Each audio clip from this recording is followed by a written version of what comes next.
Hello and welcome. I'm Nidhi Makija, co-founder and digital strategist at Go Gestalt, a fast-growing digital transformation company. We upskill workforces on technical competencies, digital mindset, and digital culture. I'm also an elected committee woman from Bridgewater Democratic Municipal Committee and on the steering committee of the South Asian American Caucus that brings you this event.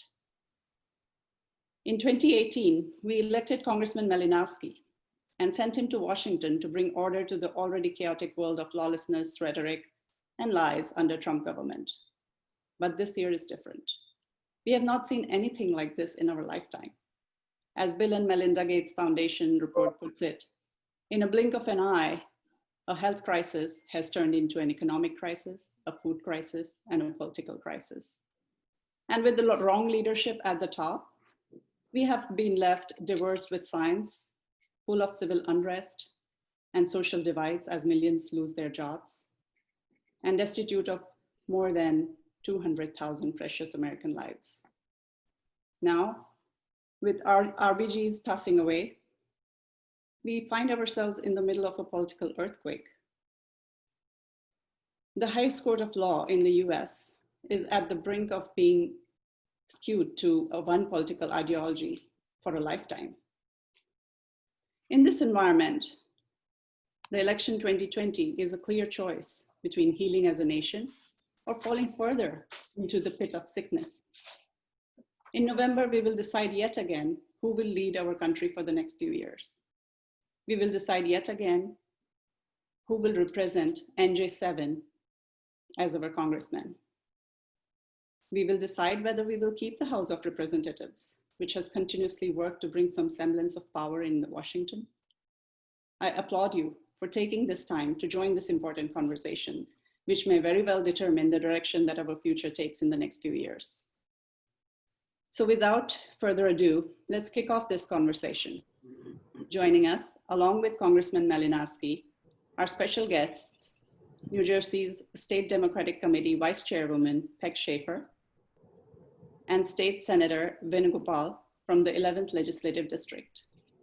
Let me also call out some of the other dignitaries who have joined us today. Freeholder Sarah Sui from Somerset County, Freeholder Chanel Robinson from Somerset County, Mayor Sadaf Jaffer from Montgomery. I would like to now present to you the relentless co-chairs of the South Asian American Caucus. Afshin Shamsi is the elected committee woman from Princeton Democratic Municipal Committee and additionally serves on the executive board of the Princeton Community Democratic Organization.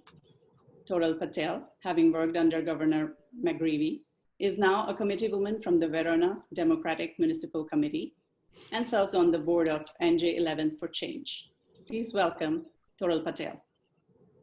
Good afternoon, everybody. Thank you so much, Nidhi. On behalf of the entire steering committee and my incredible co-chair, Afshin, welcome and thank you for joining us today for our Power Hour with Congressman Malinowski. SAAC was the first official caucus formed under Chairman Curry's leadership in 2013. His vision to better engage historically marginalized communities in the political process has resulted in the formation of more than 10 caucuses to date. Over the past 7 years, SAAC has taken the charge seriously and has hosted numerous events and discussions like the one you're all on today, to not only politically engage, but also politically empower the South Asian American community in New Jersey. A special shout out to SAAC's founding co-chairs, Dr. Gyati Joshi and Satish Pundi, who laid the strong foundation for our community and this caucus. It is also an honor for me to co-chair SAAC with the amazing Afshin Shamsi and the remarkable steering committee members who work hard day in and day out. Milan Rao, Raja Bhattacharya, Sharik Ahmed, Nidhi, who's so kind to have led today's event, and Rika Nodwani. Thank you all again for joining us. Nidhi, back to you. All right, so let's introduce the first speaker of the day. Let me share my screen.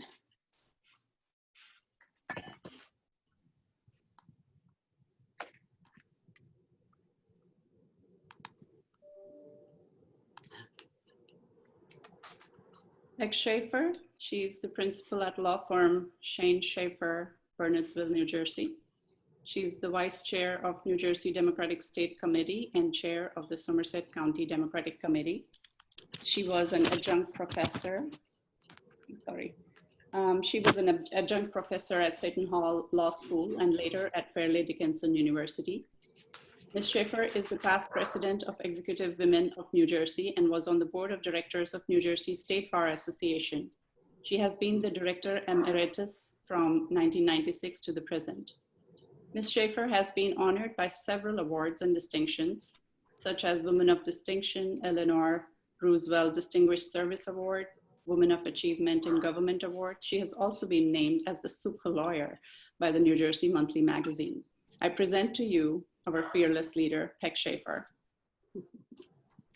Thank you so much, Nidhi. Thank you for that introduction, and thank you to the South Asian Caucus. You guys were very instrumental in Somerset County being as successful as it is and being in the House tonight. Welcome, Chanel. Welcome, Sarah. I think our candidates actually are going to join later, although they're out being interviewed right now. Happy to see Congressman Malinowski in a car with a seatbelt on. Congressman, how are you? It's yesterday we saw Congressman Pallone, who was also in a car. It seems like you guys get kicked out of the buildings in Washington and have to jump into cars to do political events. And my friend Vin Gopal, thank you so much for being here as well. Nidhi, I can't say enough about what the South Asian Caucus has done for us in this county. So I just want to thank you personally once again for everything you and your husband have done and the other members of the caucus. But let's get to this election. We've all said it before, this is the most important election of our lifetimes. Our lives are at stake. Our democracy is at stake. We keep saying it over and over again, but it's worth saying. I have to say it out loud and yell it out loud, scream it from the rafters. Your vote, we must turn out the vote on November 3rd. And it isn't just because we have to elect Joe Biden and Kamala Harris to restore leadership and kick that guy out of the White House. He's an embarrassment. It's an evil joke. Many of us think that we're in Twilight Zone and that all this really hasn't happened. That guy really isn't there, and he really isn't saying he's going to stay no matter what, and he really isn't saying that he's going to appoint his own electors and change the way things happen and that he's just going to change the world. It's because there's so much at stake. Our courts, as Nidhi pointed out, healthcare, women's rights, LGBTQ rights. With the loss of Justice Ginsburg last week, our fight has come into very sharp focus. Everything we as Democrats have fought for, we stand to lose if we don't turn out the vote on November 3rd. We have to win the White House, of course. We have to take the Senate. We have to hold the House. In New Jersey, that means sending Cory Booker back to the Senate. It means holding on to the Congressional Districts 3, 7, and 11 who are in tough races. It means sending all of our other representatives back to Washington. It's that simple, folks. We have 39 days, but it isn't just the top of the ticket that needs our attention. It's down ballot as well. You know, we're honoring Congressman Malinowski tonight. That what he's done in Washington has been amazing. We are all so proud of him. You know, I watched the debate last week between him and that guy he's running against, and I say, we're running a statesman against the son of a statesman. He's an embarrassment. Sending him down to Washington would be more of a mistake than anything else. But let's look at the rest of the ticket too. We also have Rupanda Mehta running. Rupanda is a remarkable woman, tremendous talent, would be the first Asian woman that we've sent to our Senate in New Jersey. She'd represent LD 25. She's not here tonight because I understand that she's being honored elsewhere. She's poised to become the first South Asian woman in our state legislature, the very first. And she's clearly up to the task. She's not just going to uphold our democratic values in the state Senate, she's going to make sure that LD 25 is really and truly represented. That guy Bucco is a Trump enabler. We need to get rid of him too. The district that LD 25 was represented by Rodney Frelinghuysen, no, we're talking about LD 7, sorry. So people give me notes for these things. I'm in worse shape than when I actually just wing it. So we have Mikey Sherrill, of course, and we're very excited about her. Tom Malinowski. Tom, you know, I've watched you from the day you came to my office and said that you were interested in running for this office. And I said, that's a guy who's going places. I mean, you bring all the talent and your willingness to share it with us and the public is remarkable. And we thank you for your service. What happened in Somerset County is certainly a part of what demographics have changed in this state. They're changing in our favor.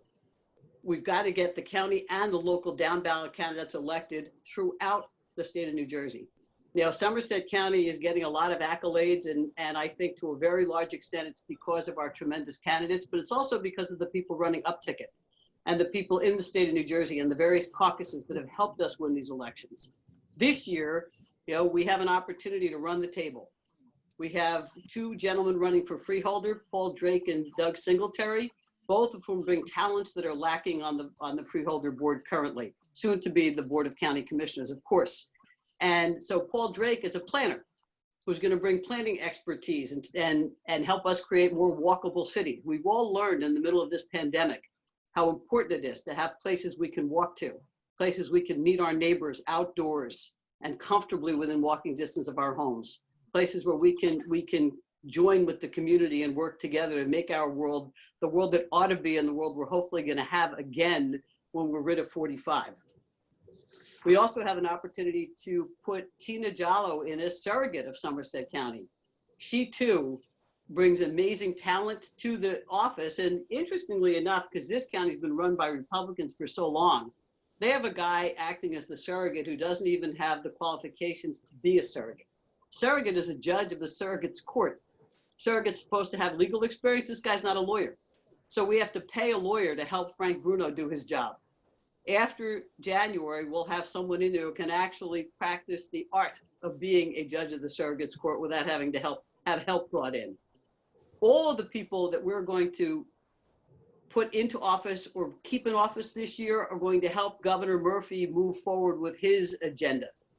He needs the support of people like Raponde. He needs the support of Senator Gopal, who's been a great ally of the governor in Trenton. And he needs the support in Washington of our congressional delegation, Bonnie and Tom and Mikey and Andy, and of course the guys who have been there forever. But we can't just sit back. Now, I've said it and I'll say it over and over and over again. RBG's legacy is at stake. Our lives are at stake. Our health is at stake. Our rights are at stake. We have to act like this election is do or die. If we have to pull out all the stops. If we sit back and believe the polls, remember in 2016, we believed the polls. We didn't know Comey was coming along, but we believed the polls. We actually thought that we were going to have the first ever woman president. And we all know what happened. We don't want to have that feeling ever again. I'll leave you with this. Getting people out to the polls is the most critical thing we have to do in the next 39 days. It's very different. People are voting. I voted today. Last night we had a Somerset event where we filled out our ballots together. And today we placed them in the ballot boxes or in the mailboxes. It's going to make all the difference in the world. We have to make sure that every single registered voter votes, because more people who are registered to vote are going to vote for our ticket than vote for theirs. And then, of course, we have to make sure that we do everything in our power to prevent the takeover of our Supreme Court by that guy in the White House, whose name I've said a couple of times on one of these calls. I say he who should not be named, and the lieutenant governor says, in my house, we name him, but we start with an expletive. So we call him something, Trump. Our lives depend upon it. Our democracy depends upon it. It's very important that we vote. And of course, celebrating the South Asian candidates on the ticket is a wonderful opportunity. Again, thank you for that. And I can't wait to see Tom Malinowski continue to do what he's doing in Washington and be an ally of Joe Biden and Kamala Harris. Thank you again, Nidhi. Thank you, Peg. And with that, let's move on to Venugopal. So Venugopal is the Monmouth County star, the youngest member of the state Senate, recently named on the 100 most promising millennials of the 2020 list by Insider NJ. He's a small business owner and has previously served on the board of directors of Monmouth County Chamber of Commerce and as president of Hazlitt Township Business Owners Association. He's the first Indian American to be elected to the NJ Senate. representing the 11th Legislative District since January 2018. Vin serves as Senate Majority Conference Leader and Chairman of the Military and Veterans Affairs Committee. He also serves as a Vice Chair of the Senate Higher Education Committee and as a member of the Health, Human Services, and Senior Citizens Committee. I now present to you Senator Venugopal. Thank you so much, Nimi, and thank you to the South Asian Caucus. Good to see everyone. I get a hard time in Monmouth County that I'm a South Asian senator, and they ask, why does the state party have this great South Asian caucus and we can't get one going here in Monmouth County? So congratulations. I see Saley, she's going to get sick of seeing me. We've been on Zooms almost every night this week. And of course, my friend Peg Schaefer, who won a bet years ago that she would turn Somerset completely blue before Monmouth. She won that bet pretty quickly. But Peg, thank you for all you do. And also thank you for promoting and encouraging South Asian candidates. I see the mayor on of Montgomery and so many others that you've promoted in Somerset County, and especially the South Asian women that you've been promoting, like Rapandi and so many others. So thank you for that. And Toral and everybody else, Afshin, you do. You know, when Senator Kane told me he was running, we were actually in the caucus one day in the voting session. I said, have you met Tom Malinowski? I mean, he's a pretty decent guy, and he's actually bipartisan. He gets things done. I get you're ambitious. Everyone's ambitious, but I said, Senator, you might be picking the wrong year and the wrong president. And he's like, well, I think I can differentiate. I said, listen, I think every person's going to think one thing. Can you imagine the last 2 years if we had a Republican Congress? If we didn't have a Democratic House of Representatives, imagine what this would have been like these past 2 years. If the president had the Senate, McConnell, and the Speaker, it would have been horrific. Thank God for the Democratic House of Representatives. Thank God for what New Jersey did 2 years ago with Mikey Sherrill and Tom Malinowski and Andy Kim. And I don't want to mention the other one, but soon to be Amy Kennedy. But thank God for that, right? Because it mattered on one vote. I get folks who get mad all the time. I'm down in, we have half our county in Frank Pallone, which goes great, and the other half in Chris Smith, and they get mad about every bill he does. And I say, thank God we have a Democratic House of Representatives that does not let any of his bills get through. And that's what's really important. So in getting to know Congressman Malinowski over the last few years, I have the same experience that everybody else has. Someone who is a diplomat, but not just did that professionally as a former Assistant Secretary of State, for a president who, by the way, as we all remember, believed in decency and treating people with respect. But that is the nature of who he is. And for every one of you in the South Asian community and everyone who's on this call, who's met him, who's dealt with him, or may not have met him, you know that Tom Malinowski is who we need in this country. When we go on Facebook and we go on Twitter and we see people getting mad at each other that don't even know each other. People do posts filled with hatred. I'm sorry, I've got a puppy recovering from surgery and he's getting upset. You see people filled with hate, and I can't even go on. I have to go on as an elected official and be responsible. But you see people just bringing out the worst in each other. And that's not what we need in office. And we don't need members of Congress who are going to empower a president who lives by that, lives by a Twitter feed that tries to divide people constantly. So I'm honored to be here. I'm honored to support Congressman Malinowski. He is exactly who we need moving ourselves forward. And he won a tough primary, tough conventions 2 years ago.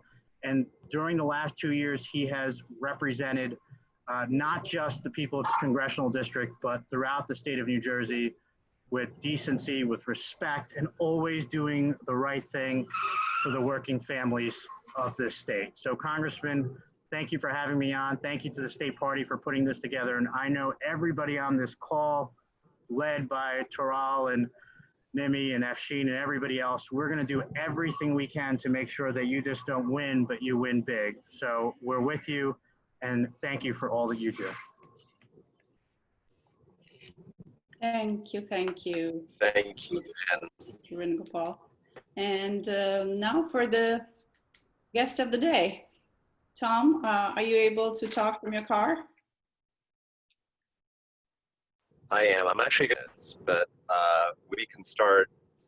We can start like this. I'm driving back from Washington D.C. You're a little choppy, Tom. We had a very big week. Can you hear me? Can you hear? It's not, a little choppy. Okay, I'll be in my garage in 1 minute, and I'll have Wi-Fi. Okay, so Sally, you want to just apprise our voters with the important deadlines and, Sure, I can such fill in as the time. while we are waiting? Absolutely. I think you have a slide you wanted to show, or there we go. Yeah, let me just get there. So as everybody knows, we have 39 days to the election. The election is primarily vote by mail. As of this morning, when I last checked, we had 3.5 million ballots that were out. So ballots are out in some of the counties. And we had about 18,000 ballots back already in some counties. So even though the deadline for ballots to be out is October 5th, many clerks did get ahead of this and are sending their ballots out. So everybody should be checking. Make sure that you are checking your mail every day. If you want to know if you are registered, if for some reason you have not received a ballot later on and you're wondering what happened, there is a way to check on the newjersey.gov/state/elections website, and I'll give everybody here the link they could check. Am I registered? You don't have to put in an account. You just put your name in and some information, and it'll tell you if you're registered. On that note, the registration deadline is October 13th. So if you have friends in your life, family members that need to be registered in order to get a ballot, please do so as quickly as possible, because it will be very important to get them a mail-in ballot as soon as possible. So get them registered and make sure that you tell them also to fill in an application for a ballot, because they may have missed the cutoff for the initial lists of ballots that went out to the clerks. So definitely have them register. They can register online. It's very easy now. But if anybody wants more information, I'm happy to provide it at the state party. So what happens after you get your ballot? Well, there are a few different ways of returning it. You can go to the Board of Elections. You can mail it. There is no postage required. It's prepaid. You can use a drop box, which you should have. Every county has a minimum of 10 drop boxes per county. Or you can deliver it on election day on November 3rd at the polling location, and you drop off your ballot. If you don't have a ballot, or you lost it, or you can't find it, or some other thing, and you definitely want to vote, you should be definitely voting. This is not a want situation. This is a let's all vote situation. You can vote provisionally at a polling location, and municipalities are required to have 50% of the a minimum of 50% of the normal number of polling locations. You will receive in the mail, you will not receive a sample ballot, but you will receive information from your county clerk regarding where your polling location would be should you choose to vote in person. And that information, by the way, is all going to be listed on the Secretary of State's website at the New Jersey NJ.gov. And I think the Congressman is done, so I can stop talking. So I'm just gonna defer to him right there so he can start. I don't want to take up more of his time. Thank you. Thanks, Sally. That was great. That's actually the most important stuff on the call, because we need to get the word out to people about how to vote in this election that everybody wants to vote in.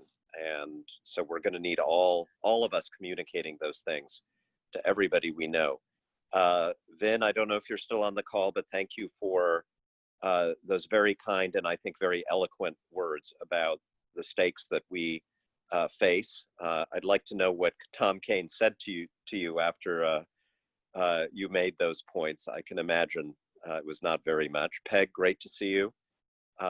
Thank you so much for all you've done to turn around Somerset County, and we're going to do more this year. And Nidhi, and to the South Asian Caucus, we couldn't do it without you, because it's so important to be engaging not just the South Asian community, but all of the new American communities in the state of New Jersey. It's a huge foundation for our success. And that's kind of what I want to talk about. I'm a new American too, as you guys know. I came to America when I was 6 years old with my mom from Poland. It was a communist country, a very poor country. And, you know, we may all come from different places, or maybe it was our parents or our grandparents who came the first time. But I think we all do have this one thing in common, and that is that our families made a choice to be in America. We chose this country. And we didn't just choose it because it's a rich country or a big country or a powerful country. There are plenty of rich countries in the world. We chose it because it has unique qualities, because this is a country where we respect the rule of law, where nobody is above the law, where government functions in a competent way, where we don't have to worry about police officers or teachers or professors or anybody else being politically partisan. They serve us. The military serves us. We have partisan politics, but we have people and institutions that are here for us, for the country. And, you know, little things like having a peaceful transfer of power from one leader to another, like we understand if we come from other parts of the world, how important that is and how dangerous it is to live in a country where things like that are not respected. And so that's why we chose America. And I think as new Americans, the other thing we have in common is we're perhaps even more sensitive than folks whose families have lived here for generations when we see these things threatened. The warning lights flash in our eyes maybe a little bit sooner than they do in the eyes of others, because we know the alternative to America, and we do not want to go back.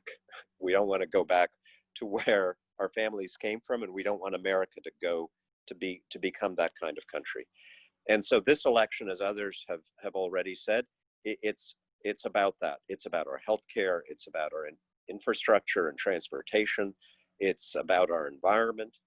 It's about getting out of this COVID crisis, but it's also about having a country in which we can count on our government to put those kinds of issues first, to put us first rather than the selfish power-based interests of whoever is in charge at any given moment.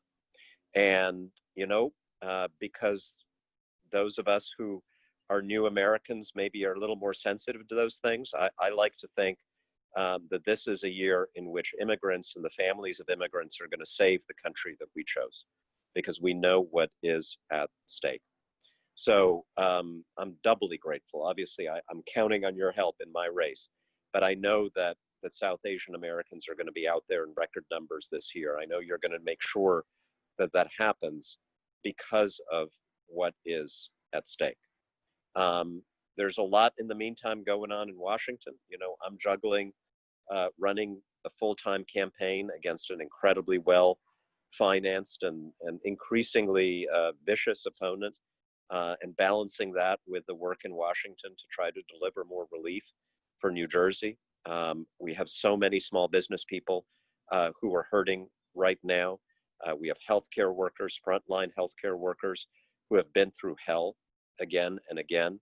And we need the federal government to deliver for us and to deliver for them. And that's been my top priority this year. We've done a lot.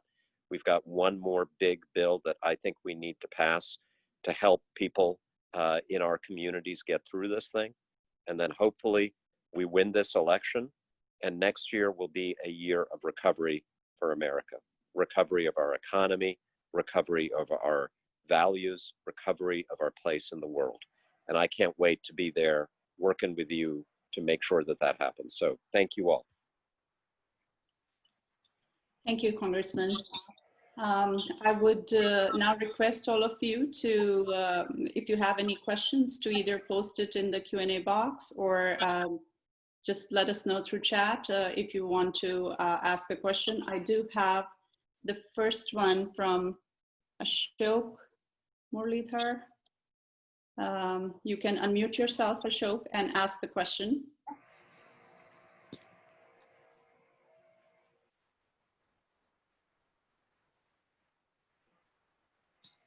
Did we lose him?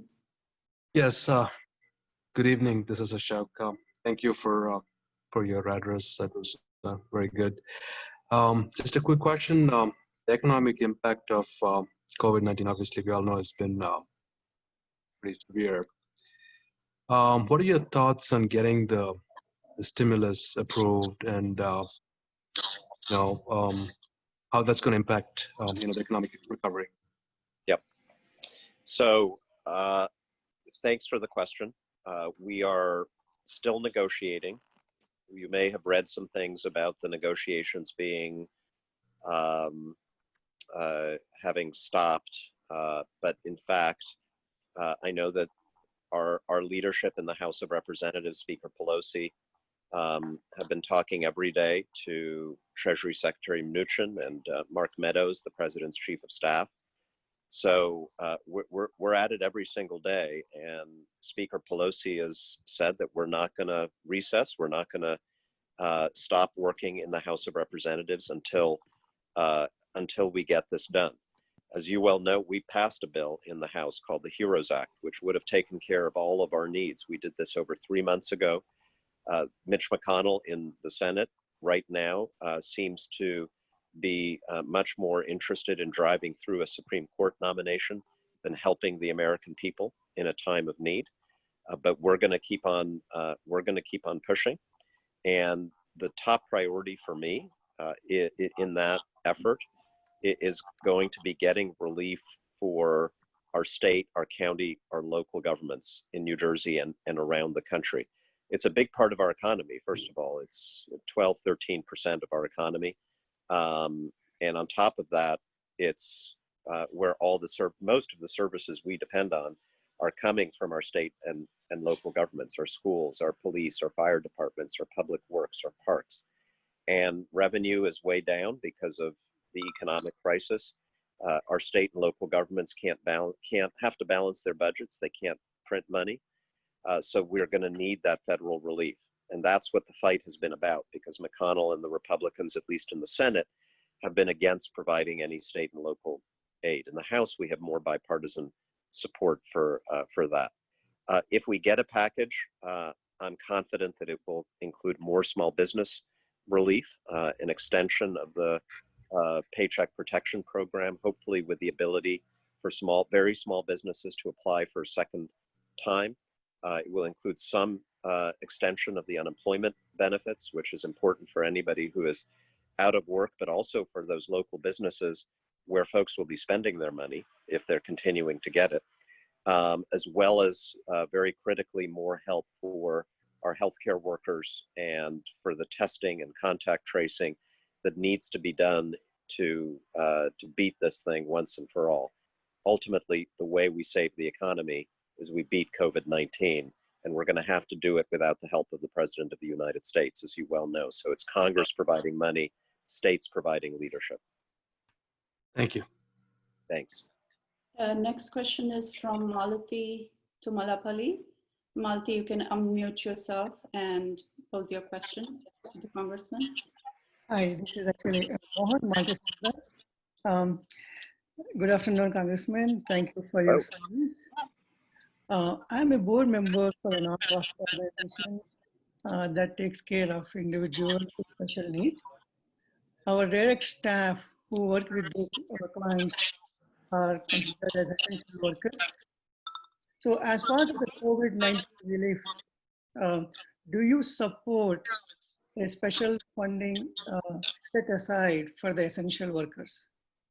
I do, and that was in the HEROES Act, which we passed in the House of Representatives. Look, I think one of the lessons that we have learned in this terrible crisis is that we do not value work appropriately in the United States.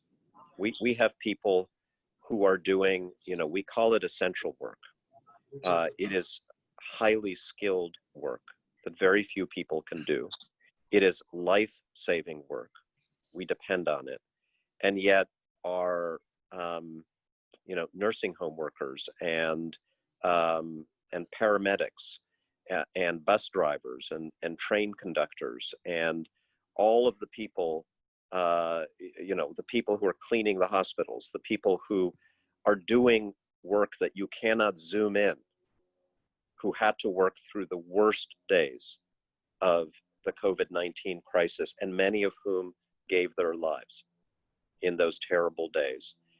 And they are paid virtually nothing in our economy in comparison to people who have fancier titles, fancier degrees, but who are not actually risking their necks for us every single day. And, you know, that's a much bigger challenge. How do we restructure our economy so that we value that kind of work more clearly? But for right now, what the House has proposed is basically a bonus for essential workers in those categories. And I got to tell you that this is something the Senate and the White House have not wanted to consider. So we're going to have to continue to fight for it. And Thank a you. good reason to elect more Democrats, especially at the Senate. Thank you, Congressman. Thank you. So at this time, let me remind everyone, you can still post your questions in the Q&A box. I do have a few questions, but we will queue up your question after that. So the next question is from Subodh Nayak. Subodh, you can unmute yourself. Yeah, thanks, Nidhi. Nidhi, can you hear me? Yeah. Oh, excellent.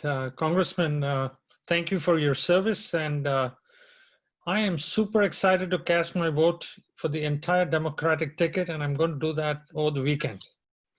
I ain't waiting for November 3rd. You know, if I could get the guy out of the White House tomorrow, I'd absolutely be overjoyed doing it. Congressman Malinowski, I actually had a question about, about taxes, budgets, etc. Right? So over the past 50 years, if you look at share of revenue, that the federal government receives, corporate taxes have, constantly gone down, and the budgets, I won't say the budgets are ever balanced, but the bulk of the share of funding the federal government is now on the backs of individuals. And including the egregious tax cuts that the current administration passed a few years back. In New Jersey and mainly in what we call blue states, they were severely impacted because of capping of deductions for state income taxes, property taxes, so on and so forth. I know when the Biden administration comes in, there will be a lot of cleanup to do and a lot of mess to unwind and extricate ourselves out of. But in terms of tax policy, etc., Congressman Malinowski, what are your views on taking a look at the corporate income taxes and doing something for the citizenry, impacted because of the property tax and state income tax caps, that the current laws have? Sure. So the 2017 tax bill was a disaster. I think one of the worst pieces of legislation ever passed by the United States Congress. It hit New Jersey hard because it took away our state and local tax deduction, which is a middle-class tax deduction for New Jersey. Every homeowner got hit hard because of the loss of SALT. That bill lowered the corporate rate from 35 to 21%. Now, most economists, including most Democrats, including President Obama, thought that 35 was too high, and might have been responsible to lower it down to 28, even 25, while at the same time getting rid of corporate tax loopholes. Instead, they lowered it to 21 and got rid of no loopholes. And the real effective rate that corporations are paying is in fact lower than 21. And you may know there are corporations like Amazon that have found a way to pay absolutely no taxes, which is just ridiculous when you think about how much individuals in New Jersey have to pay. So, what do we have to do here? Number one, the SALT deduction. And in my first term, I made this a priority. I knew we couldn't get it past Trump and McConnell, but I wanted the House of Representatives to send a message that we wanted this done. I got Pelosi to put a bill on the floor, and we passed it in December. I was leading the debate on the floor on this, a bill to fully restore the state and local tax deduction. So what that achieves is it's a message that if we have a chance to take up serious tax reform again next year, hopefully with a Democratic Senate, then Democrats have made clear, we've laid down a marker that SALT has to be part of that negotiation. So that I think is a big achievement of my first term, getting that done. Now, as we look at the entire tax code, I do think personally I would be in favor of raising the corporate tax a little bit, certainly of getting rid of loopholes, like the one that allows hedge fund managers to basically pay Carried interest. lower tax rate than their administrative assistants, and I think taking a much more serious look at the problem of corporations and very wealthy individuals parking their wealth outside of the United States. We have a lot of companies, because of the tax code, it's not illegal, but because of the tax code. Can you hear the geese? Yeah, yes. But we can hear you too. So. Okay. We can take the next break. All right, I that's think, quite spectacular. I think the geese are saying they agree with you on tax reform. Anyway, so because the tax code basically rewards companies for parking their profits in a place like Ireland and parking their losses, booking their losses to the United States.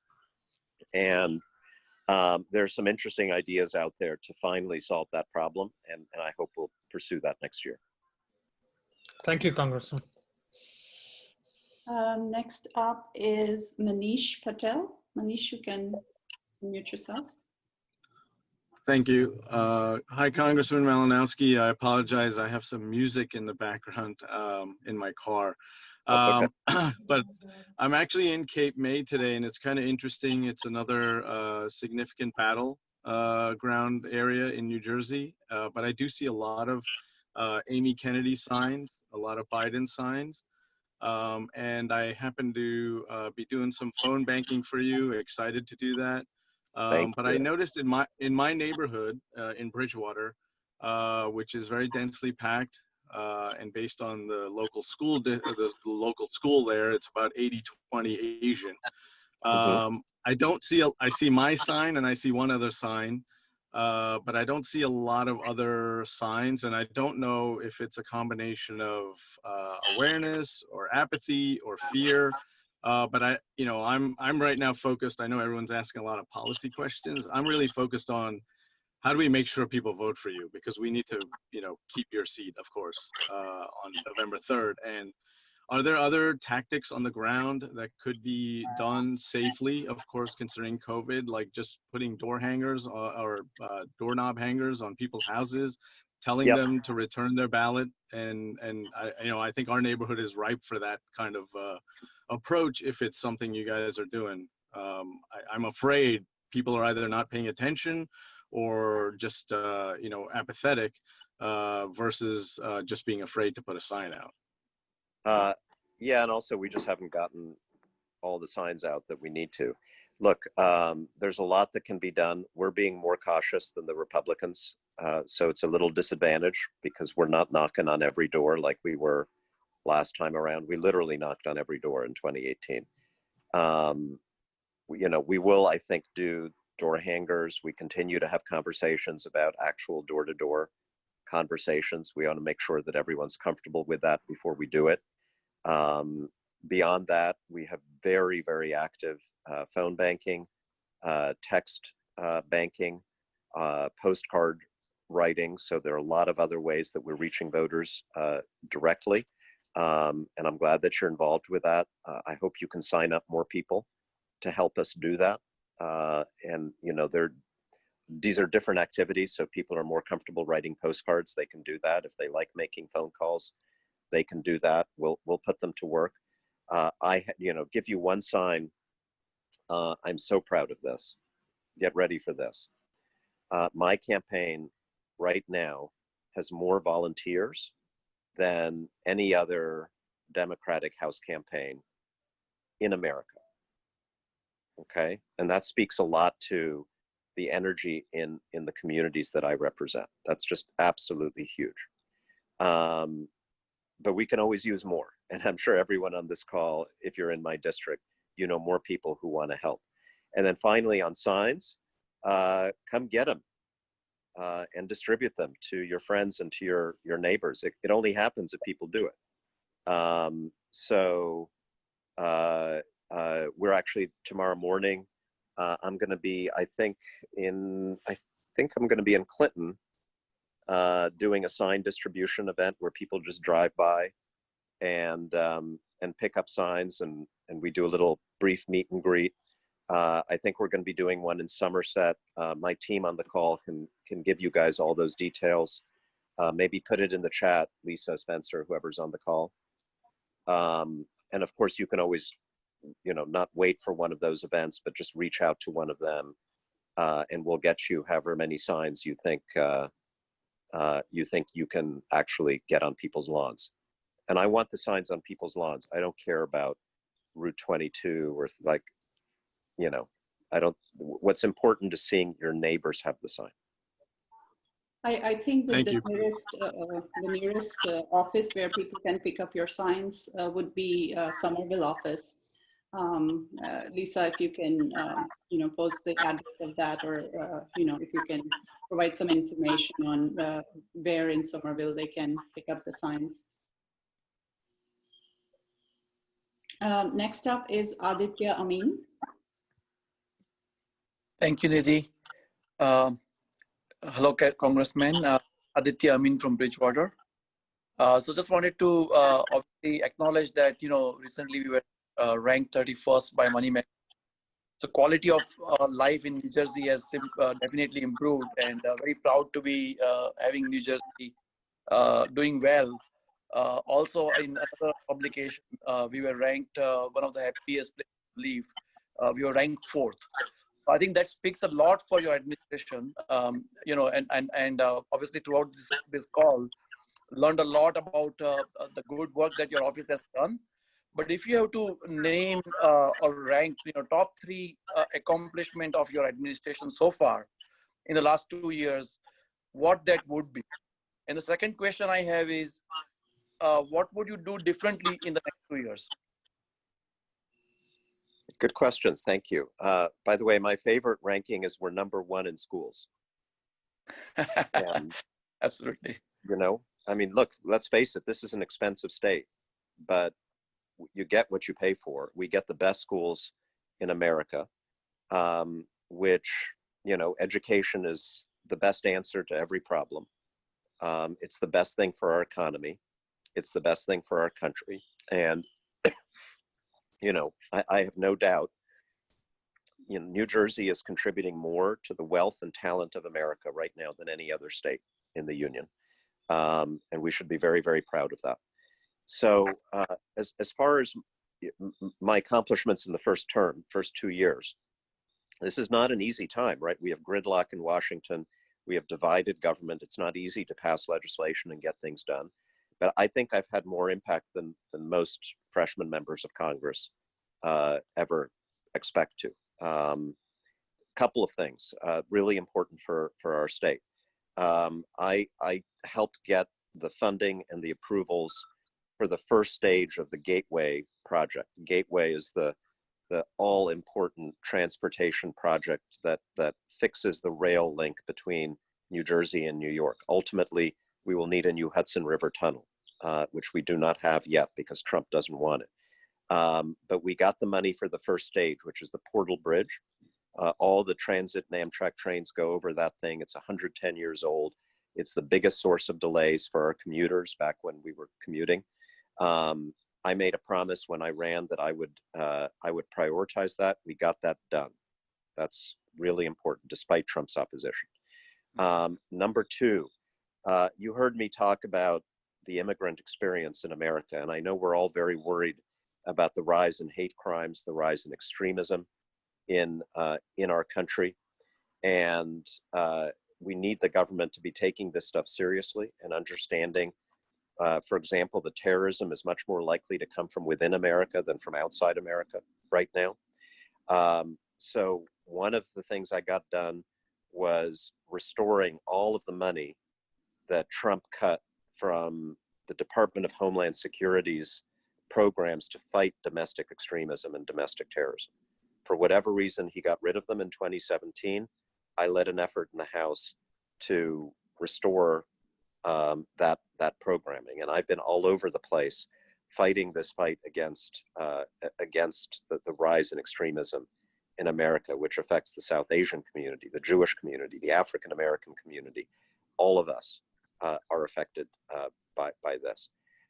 Now, next time around, look, it depends on, it's hard to answer because it depends on how well we do. If we just take back the House and Trump is president, that's one situation. That's a very difficult situation. If we take back the White House and ideally the Senate, then honestly, the first thing we're going to do is pass all the bills that we passed in the House in the last 2 years that McConnell wouldn't sign. Universal background checks for gun purchases. The Affordable Care Act, by the way, super important. The Affordable Care Act is almost certainly now going to be struck down by the Supreme Court because of Justice Ginsburg's passing. So we are going to urgently have to pass legislation in Congress to reinstate some version of it that still does the essential things. So that's going to be an early task. Getting an infrastructure bill that modernizes America's infrastructure, that helps us build that clean energy economy of the future, that's going to be a huge priority for me, so that we can create jobs in America and fight climate change. You know, some of the things that I've been personally leading on, I'm going to have new opportunities to actually accomplish stuff. Obviously, we'll get that Hudson River Tunnel for New Jersey, right? We talked about tax reform, including SALT. Yep.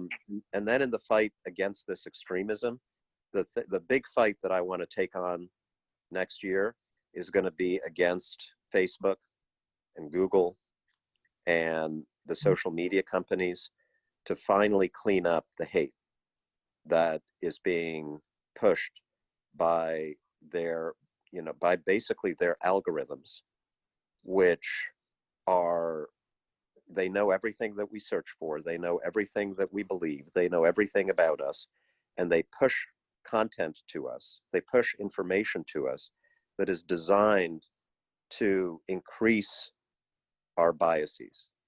They feed us more extreme versions of what we already believe. And that's where you get QAnon. That's where you get these white supremacists and neo-Nazis. That's where you get radical people on the left as well, because Facebook and these other companies are radicalizing them. So we're working on legislation. We can't pass it this year, but we may be able to next year to address that problem. Thank you, Congressman. Thank you. Welcome, freeholder Chanel Robinson. I see that you just joined. In the interest of time, we will take a couple of questions more. Next up is Bharat Rao. Bharat, you can unmute yourself. Oh, hi, this is Bharat Rao.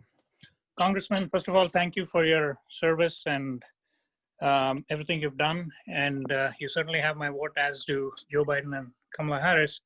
And I'm obviously on the same page with you and the party on a lot of things. I want to bring up one area where I have a few concerns, and I'm hoping you'll explain your stand on the issue. And this has to do with education. I have two kids, one in middle school, one in elementary. And I've seen some of the, let's say, movements and things that have happened that seem to be moving in the direction of doing away with things like standardized tests, for example. You know, we've seen some stuff happen in New York City around specialized schools. So we see things happening in California with Proposition 16 and all of that. And I mean, I do want, obviously, my kids to get the education, you know, they deserve. And I am a little concerned about how things are moving, where it appears that, you know, standardized tests, selective admissions, all of these seem to be, you know, seen as things that are not necessarily beneficial. So I just want to understand your stand on these issues. Yeah. I hear where you're coming from. And look, I think there's often a danger of the pendulum swinging too far in one direction and then too far back in the other direction on a lot of issues. The history of standardized testing in America, it was an egalitarian movement, right? It was designed to ensure that the kids who could prove that they were smart could get into college, even if they didn't, come from the right private school or have the right skin color or the right religion. And so that was the original impetus, right? Because, Harvard had quotas for Jewish students and, all of that stuff. Now, I think a lot of people are concerned that we are over tested, and that the result of that is that our schools are under increasing pressure to teach kids how to take tests rather than to teach kids the important things that they need to know about the world and about how to live. And so I understand where this movement is coming from, but at the same time, I think there's some danger in moving too far in the other direction. Now, final thing I'll say about this is it is more of a state issue than a federal issue. It's not something that we're really engaged on in a big way in the federal government, because 95% of the education decisions, primary education decisions in this country are made at the state and local level. This is why you're seeing New York and California and propositions, because that's where these decisions happen. So it's not really something that's come up on my agenda, but I'm aware of the issue, I'm aware of the debate, and that would be my first reaction. Thank you, Congressman. One last question from Afshin Shamsi. Thanks, Nidhi. Thanks, Congressman, for joining us here today. You're an important race, and we're, as the South Asian American Caucus, we're proud to support you and your candidacy, and we look forward to electing Democrats up and down the ballot this coming November. I'm here tonight in my capacity as co-chair of the South Asian American Caucus, but I also am a board member of ACLU New Jersey. And in that capacity, I drafted a resolution with help from ACLU New Jersey and Maplewood, New Jersey, to call on our elected officials at every level to reunify migrant families, to put an end to the inhumane practice of migrant detention, and to ask for universal representation for people who come to our borders. And the goal of all this is to build a compassionate immigration system that treats those who come to our borders with humanity and dignity. And so, for one thing, I was hoping you'd share with us your stance on all of these issues. And for a second thing, I wanted to let you know also that Mayor Sadaf Jaffer, who is on this call today and was one of the co-hosts of this event, her township, Montgomery Township, was the first to pass the resolution. Princeton, where I live, has also passed the resolution, and we are working our way across several different townships across New Jersey to get the resolution to pass across cities and townships across New Jersey. So thank you, Mayor Jaffer, for your support of that important resolution. But Congressman Malinowski, I'd love to hear how you feel on those issues. Yeah, I feel very strongly on those issues. I think partly because I've got a heart, and I hate what happened with the separation of children from their families. And that was just the tip of the iceberg, because we are seeing across the board an assault on the idea of America as a country of immigrants, a country that welcomes refugees from places where they face repression and conflict. We've shut down refugee admissions entirely, and this was before the COVID-19 crisis. We stopped the family separation policy at the border through a court order, but those kids are not all reunited with their parents. Right now, the administration, well, actually throughout its term, it's been trying to terminate TPS programs that have protected families who've been in this country for 20, 25, 30 years. It is right now very close to being able to deport hundreds of thousands of Salvadoran families who've been here working hard, paying taxes, obeying the law for 25 years. And a lot of them have kids who were born in the United States of America, are native-born citizens. And so what are those kids going to do? They have a choice between, if their parents are deported, between their families and their country. So that's another form of family separation that is being threatened right now. And yeah, we've passed legislation in the House to stop it all.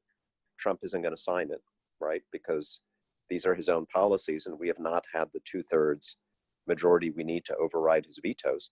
So we've been fighting in the courts, and then the ultimate judgment is going to be rendered by the American people on November 3rd.